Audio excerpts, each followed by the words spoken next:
Si vives debajo de una piedra y no has visto las noticias, Ecuador vive una ola de violencia a niveles estratosféricos. Para que te hagas una idea, el repunte en la violencia en Ecuador ha sido noticia mundial, básicamente por las impactantes imágenes como esta.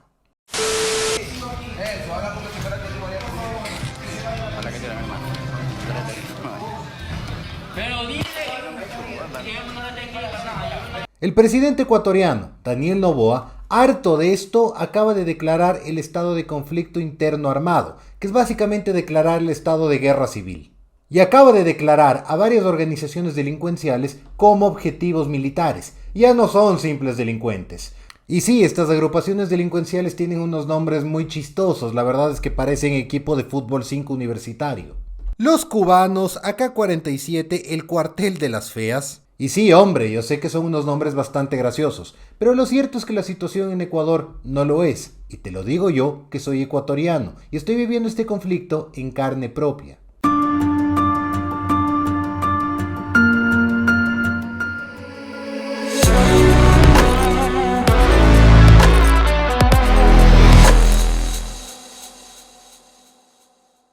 Para que entiendas mejor el video tengo que ponerte en contexto. Tengo que explicarte cómo es de Ecuador y qué sucedió para que ocurra semejante ola de violencia. Y para eso tenemos que comenzar hablando de la geografía de Ecuador.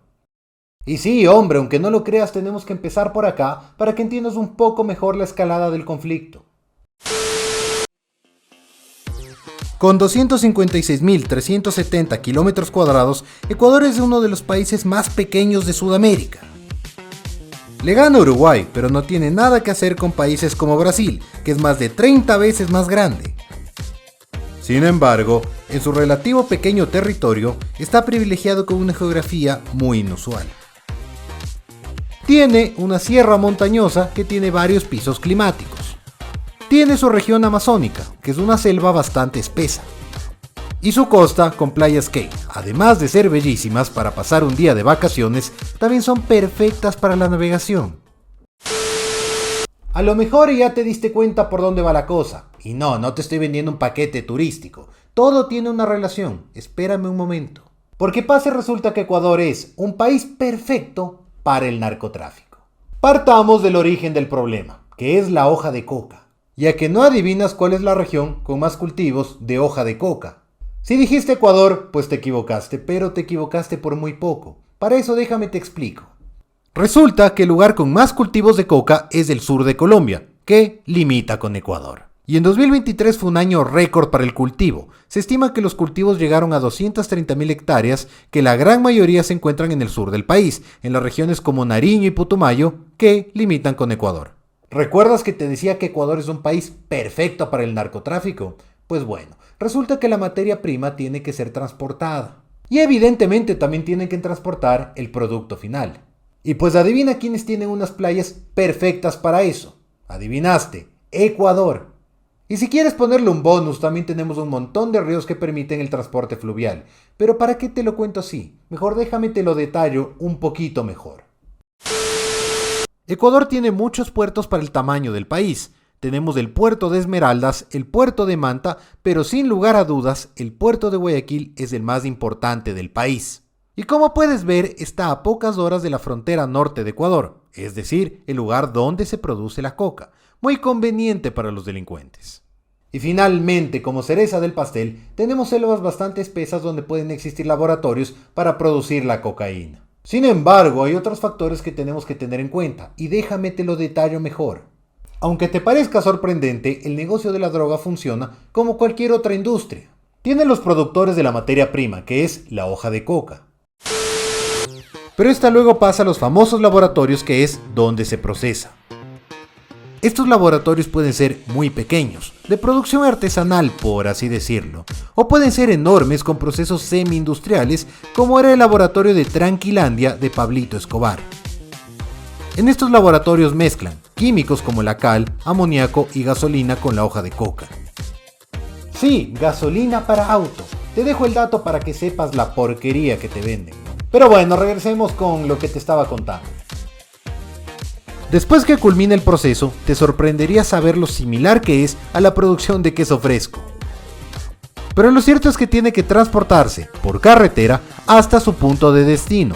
Normalmente son centros de acopio que la pesan, la empacan y la negocian. Sí, porque no toda la droga se va para Estados Unidos o Europa. También existe el consumo local.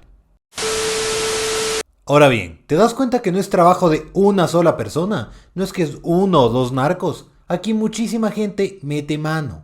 Desde los campesinos que la siembran, los químicos que hacen todo el producto, los transportistas que la mueven de un lado para el otro, la gente que esconde la porquería en latas de café, en fin, aquí entra mucha gente. Y evidentemente tienes que añadir a jueces, fiscales, abogados, políticos y toda la gente que se necesita para el trabajo sucio. Y dentro de toda esta gente que se necesita para el desarrollo del negocio sucio están los brazos armados. Y aquí, querido amigo, es donde radica el problema del Ecuador. Ahora bien, partamos de algo. Ecuador nunca fue un país particularmente seguro. Las estafas y los robos estaban a la orden del día, sobre todo en barrios que eran un poquito más complicados que otros. Pero lo cierto es que nunca fue un país violento. Mira por ejemplo este gráfico, que demuestra que si bien los números de homicidios por cada 100.000 habitantes no eran buenos, estaban dentro de los parámetros normales de Latinoamérica.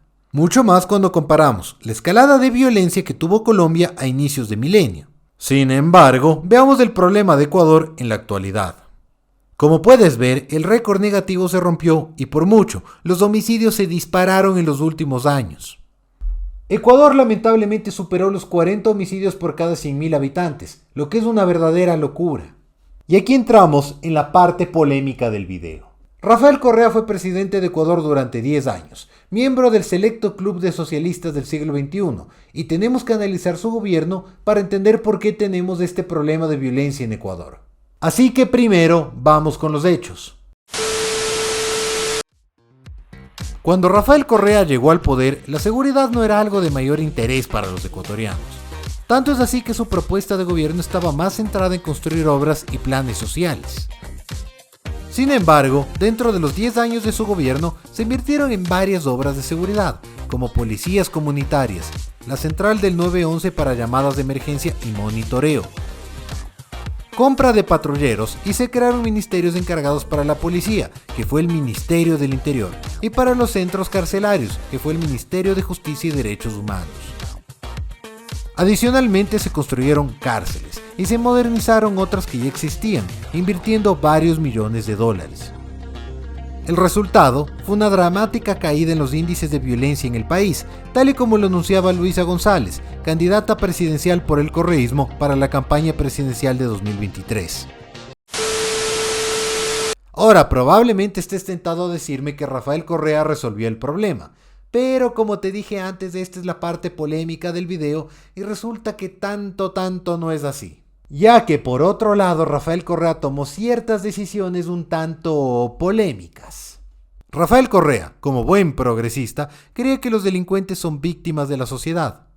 Es por eso que decidió conversar con pandilleros y ayudarles con programas sociales.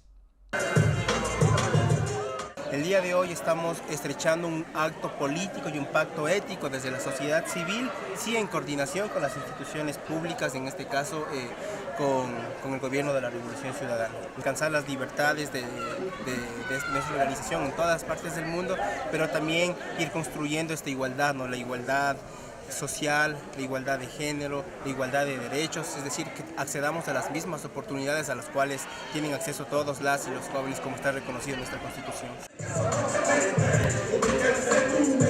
De paso dijo que los pandilleros eran buenas personas con valores y principios, y los llegó a comparar con los Boy Scouts. Entonces, con representantes de los Latin Kings, tuvimos un acto donde se nos dio personalidad jurídica, se han constituido en corporación, que va a poder pedir crédito, capacitación, etcétera, para tener sus empresas. Una maravilla. Luego los Latin Kings me explicaban sus principios, etcétera, y parece que muchas veces se toman el nombre de ellos para cometer actos violentos. En su reglamento están no robar, etcétera, ¿no? Incluso están contra el aborto. Me explicaban todo aquello, pero bueno, incluso otros grupos que hayan cometido actos violentos, etcétera, dentro de sus códigos hay principios de nobleza, de honor. A mí los Latin Kings me recuerdan mucho a los Boy Scouts. Yo también he sido Boy Scout a los 7 años. También se filtraron fotografías de Correa junto a traficantes mayores, a lo cual él dijo que no tenía ni idea de quiénes eran. Finalmente, como cereza del pastel, a Rafael Correa no se le ocurrió una mejor idea que perdonar a 3.000 traficantes antes de terminar su mandato como presidente. Te dije que esta parte del video era polémica y resulta que la historia tiene dos caras, y la verdad es que Rafael Correa nunca enfrentó con mano dura la delincuencia. Incluso Rafael Correa no se cansaba de criticar a León Febres Cordero, un expresidente ecuatoriano que enfrentó con mano dura a varios grupos terroristas en la década de los 80. Esto indudablemente ha creado la tesis de que Rafael Correa pactó con delincuentes para que lo dejen tranquilo y a cambio les dio varios programas sociales y ciertos arreglos. Una teoría que no es tan descabellada, ya que si tomamos en cuenta que Petro, que es de su misma línea política, ha propuesto cosas como esta. Dejen de robar, pagamos como con el presupuesto lo que usted obtendría robando.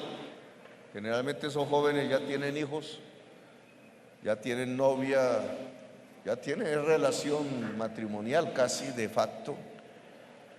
La única condición es que estudien y que hagan un trabajo social en el barrio. En Bogotá... Espera. En esta parte del video tengo que pedirte que me dejes una manito arriba si te está gustando el video. También puedes suscribirte y activar la campanita para que veas más videos como este. Realmente me ayudarías mucho. También me encantaría que comentaras si crees que la delincuencia se la tiene que combatir con mano dura o con políticas más progresistas. Me encantaría leerte. Y una vez acabado el espacio comercial, volvamos con el video. Aquí, más allá de sea cual sea tu opinión, lo cierto es que no teníamos un problema. El problema comenzó en el gobierno de Lenín Moreno con la crisis carcelaria. Lenín Moreno fue vicepresidente de Rafael Correa y en 2017 ganó las elecciones para presidente. Sin embargo, a poco de llegar al poder, tuvo un distanciamiento político que causó la ruptura de estos dos.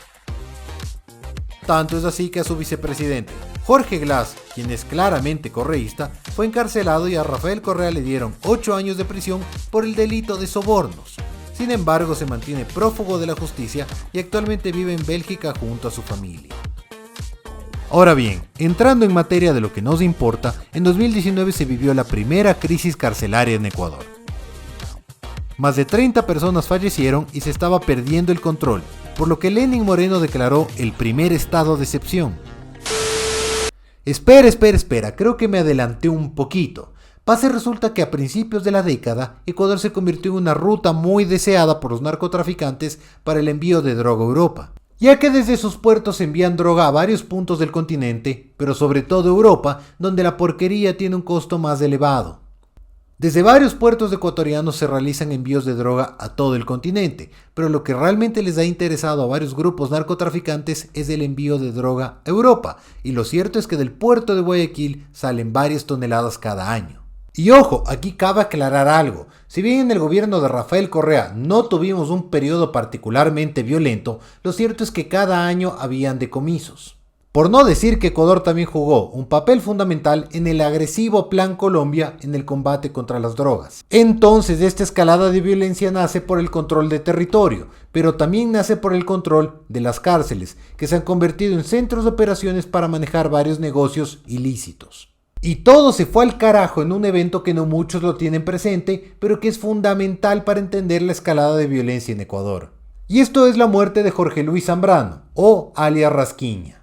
Rasquiña era el jefe de una banda delincuencial llamada Los Choneros, que controlaba, y bueno, de hecho aún controla, gran parte de los negocios ilícitos del país. Y cuando fue eliminado ocurrió algo llamado vacío de poder, que es algo similar a lo que ocurrió con Pablito Escobar en Colombia, es decir, que todos se mataban, literalmente, por tener su puesto. Y esto de a poquito comenzó a escalar, sin que muchos se den cuenta del cáncer que se le venía al país. Con Lenín Moreno la situación nunca mejoró, pero como te dije antes, no muchos le prestaron la atención necesaria. Y esto se puede ver en las elecciones de 2021, porque nadie habló de seguridad como si fuera un tema de urgencia, algo importante. Tanto es así que Guillermo Lasso, quien ganó las elecciones, tenía como plan estrella resolver los problemas económicos del país y generar 1 millón de empleos en sus 4 años de gobierno. Evidentemente el problema todavía estaba bajo la alfombra. Ya con Guillermo Lasso en el poder vivimos la peor crisis de seguridad en la historia de Ecuador. Tuvimos varias masacres en las cárceles, incluso los recluidos se las arreglaban para grabar videos de esto y difundirlo a la población. Literalmente podías ver a gente jugando fútbol con cabezas de sus enemigos. Para colmo, la tasa de homicidios subía como la espuma y el gobierno se veía cada vez más perdido. Ahora bien, Guillermo Lasso se defendía de una manera muy inteligente. Decía que su gobierno era el que más drogas incautaba, y la verdad es que tenía razón. Entonces decía que por eso los criminales ahora tenían que mutar en sus actividades y ahora se dedicaban a realizar secuestros y extorsiones. Y eso se corroboraba con la información que te daban las autoridades ecuatorianas, que mencionaban que Ecuador era el tercer país más efectivo en el decomiso de droga. Es decir, que si querías tener un pequeño negocio tenías que pagar una vacuna, que es como aquí llamamos a las extorsiones para que te dejen trabajar. Y si piensas que esto es la parte fea de la historia, hombre, mejor agárrate a tu silla, porque ahora vamos a ver la parte más turbulenta de todo este problema. Guillermo Lasso tuvo que abandonar su cargo y anticipar elecciones. Un cuento un poco largo, pero básicamente fue por ser acusado de corrupción e incluso por recibir dinero para su campaña de mafiosos.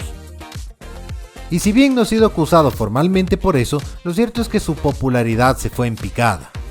Y para 2023 en las elecciones anticipadas el discurso cambió. Ahora la seguridad era la principal preocupación para los ecuatorianos. Y esto claro se acomodaba a los discursos de los candidatos. Luisa González, candidata del correísmo, decía que volverá a ser del Ecuador el segundo país más seguro de la región, tal y como lo fue con Rafael Correa. Por su parte, Jan Topic, quien es experto en seguridad, dio varias propuestas para retomar el control del país. Y Fernando Villavicencio, que proponía eliminar a las mafias atacando su bolsillo. Y en esta campaña Ecuador sorprendía al mundo para mal, ya que todo el mundo veía como Fernando Villavicencio fue asesinado en campaña por sicarios. Y si bien no encabezaba las encuestas, sí tenía chances de llegar a la presidencia, ya que las elecciones en Ecuador son muy volátiles. Y esta noticia sacudió al mundo, tanto que el mismo FBI decidió cooperar en la investigación para averiguar qué sucedió. Finalmente Daniel Noboa ganaría las elecciones, un presidente muy joven, apenas 35 añitos. Pero con Daniel Noboa también continuaron los problemas. Daniel Noboa ofreció terminar con la violencia a través del Plan Fénix, pero lo cierto es que en sus primeros días la situación seguía igual de mal. Pero en un suceso inesperado tendríamos un detonante, el caso Metástasis. Resulta que Fiscalía arrestó a las cabezas del Consejo de la Judicatura, que es el organismo más importante de la función judicial. Ellos nombran a los jueces de todo el país. Y, como podrás imaginarte, muchos jueces fallaban con sentencias absurdas para liberar criminales. Y esto causó que se agite el avispero, y pocos días después escapó de prisión Fito, uno de los líderes de los choneros, una de las bandas más peligrosas del país. Ya hace pocos días tuvimos motines en prisiones donde secuestraron a guías penitenciarios y se tomaron un canal de televisión para aterrar a la ciudadanía. Y esta fue la gota que colmó el vaso. Daniel Noboa declaró el estado de conflicto armado interno, es decir, de guerra civil. También anunció la construcción de 2 cárceles de máxima seguridad, una de ellas está en la selva. Y a día de hoy, afortunadamente, el gobierno decretó que volvió a tomar el control del sistema carcelario del país. Ahora bien, en Ecuador se vive una tensa calma. Lo cierto es que la gente tiene muchísima paranoia de ataques terroristas a lo largo y ancho del país. Esperemos que este sea el fin de la pesadilla que se vive en Ecuador. Pero tenemos que ser sinceros. La verdad es que este tipo de problemas no se resuelven de la noche a la mañana. Incluso lo dijo el mismo presidente Bukele en Twitter. Sin embargo, las acciones de la policía y de los militares llevan esperanza a los ecuatorianos, que tanta falta nos hace. Pero dime tú, ¿crees que podemos resolver este problema? Y si es que lo podemos resolver, ¿crees que va a ser inmediato o que va a tomar su tiempo? Por favor, escríbelo en los comentarios que quiero leerte. Y obviamente no olvides suscribirte. Hasta luego, nos vemos en un siguiente video.